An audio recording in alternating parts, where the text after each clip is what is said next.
dit dans la vision 2050. Et le Sénégal compte particulièrement sur le secteur privé. Quand je parle du secteur privé, vous verrez qu'on a beaucoup parlé du capital africain.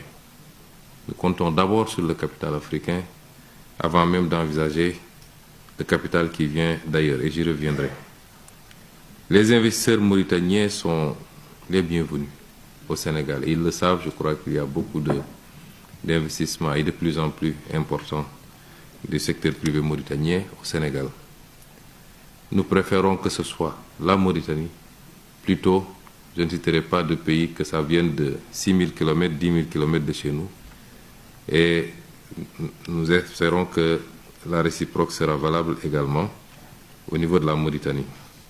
Ce qui me permet d'aborder le second point, les relations sénégalo-mauritaniennes. Je disais tantôt que les initiatives qui ont été prises récemment, et je félicite les secteurs privés, sont des initiatives salutaires, attendues et qui vont dans le bon sens. Mais il y a beaucoup de choses à faire, il faut les accélérer. J'ai tendance à dire que malheureusement en Afrique, nous faisons ce que les autres font en une semaine, nous le faisons en un an. Il faut aujourd'hui que nous nous inspirions des meilleures pratiques et que nous travaillions vite et bien, que nous prenions les décisions qu'il faut.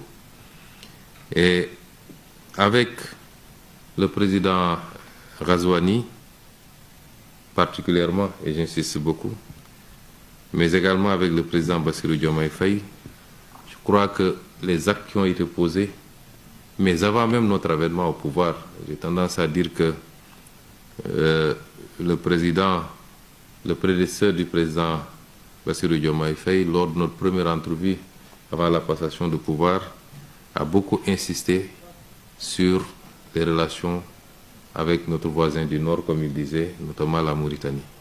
Donc les choses ont été bien lancées bien avant nous, je pense. Et notre responsabilité, c'est de faire beaucoup plus. C'est de hisser ces relations à un niveau qu'elles n'ont jamais atteint dans le passé. C'est notre responsabilité. Et nous allons y travailler, puisque la volonté a été largement manifestée de part et d'autre. Mais dans la relation, comme nous disons, il faut beaucoup plus de Mauritanie au Sénégal et beaucoup plus de Sénégal en Mauritanie. Souvent on dit que c'est deux peuples, c'est un seul et même peuple, mais deux États. Nous devons le matérialiser maintenant concrètement par ce que je dis, pas seulement en termes sociaux, socio-culturels. Nous savons que, évidemment, et surtout particulièrement dans les zones frontalières, il est impossible d'imposer une barrière. La frontière n'existe pas pour ces populations. Mais il faut qu'au niveau des États, que nous puissions aller beaucoup, beaucoup plus loin. Et cette matérialisation va passer par une parfaite réciprocité. Tout ce qu'un homme d'affaires mauritanien peut faire au Sénégal, un homme d'affaires sénégalais doit pouvoir le faire en Mauritanie, dans les mêmes conditions, et vice-versa.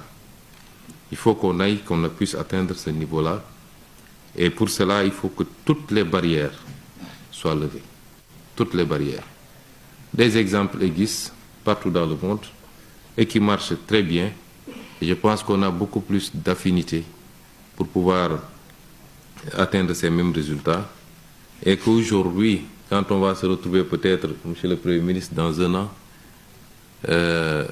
certainement à Dakar, qu'on ne puisse plus avoir certaines remontées de blocage de part et d'autre, et qu'on ait suffisamment avancé à fluidifier les rapports et les conditions dans lesquelles les uns et les autres peuvent exercer dans chacune des territoires.